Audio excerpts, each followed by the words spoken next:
So, tara guys, samahan niyo ako paakyat sa top of the mountain. Nakita niyo yan guys?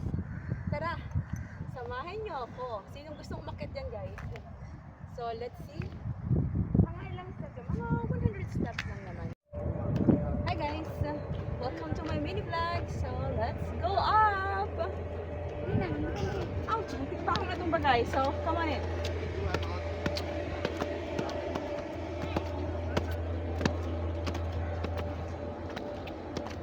Guys, yung famous na pasyalan nila dito. So, natin ang kanilang mahiwagang hagdan.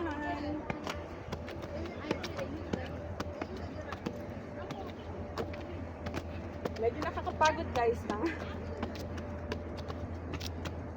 Ayan, medyo malayo-layo pa. So, samahan nyo ako guys. Medyo mapapalaban tayo sa kutuban ngayon.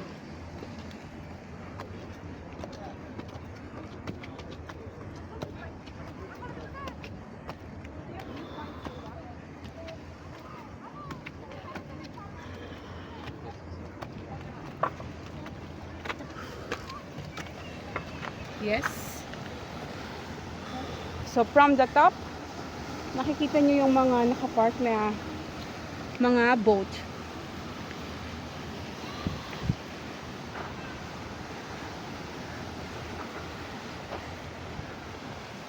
So, tuloy tayo sa pag-akyat. Come on guys, samahan nyo ako.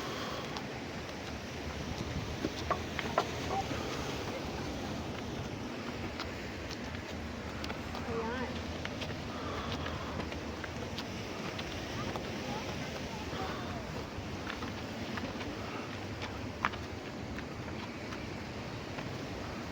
Medyo mataas-taas pa guys.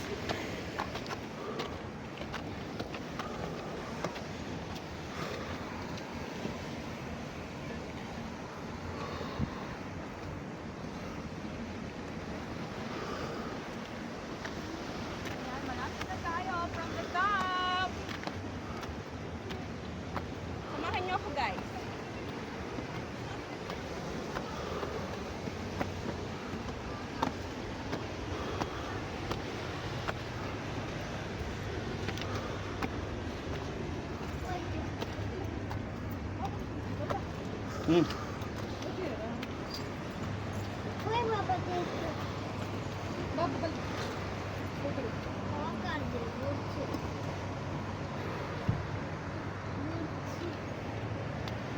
Puedo.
So, ayan guys, welcome to my mini vlog.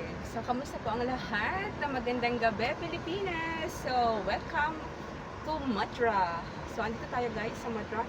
Andito tayo sa highest point nila, sa may viewpoint nila, which is makikita nyo yung buong area nila, which is the park. And, ayan guys, yung dagat, which is daungan ng mga barko. Kung nakikita nyo yung barko na yan, yan yung mga kumukuha ng mga nag-aangkat ng gasoline nila guys. So ayan. Unfortunately, kaya ako umakyat dito dahil I want to see this door I guess it's open, kaya lang, unfortunately, it's closed, guys. So, inside of this door, makikita nyo yung malaki nilang telescope, which is makikita nyo yung buong viewpoint ng area na to. So, unfortunately, it's closed, guys. So, itutur na lang namin kayo. In this side, ayan, makikita nyo, ganun ka ganda. Which is we are on the viewpoint. So, let's enjoy the view, guys. Actually, kapag gabi dito, guys, mas maganda sana kung gabi siya kasi maraming naka-on yung lights nila, lighting and everything.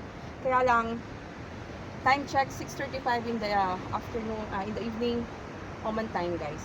So, ayun lang. So, that is for today's video, guys. See you in my next vlog. Bye!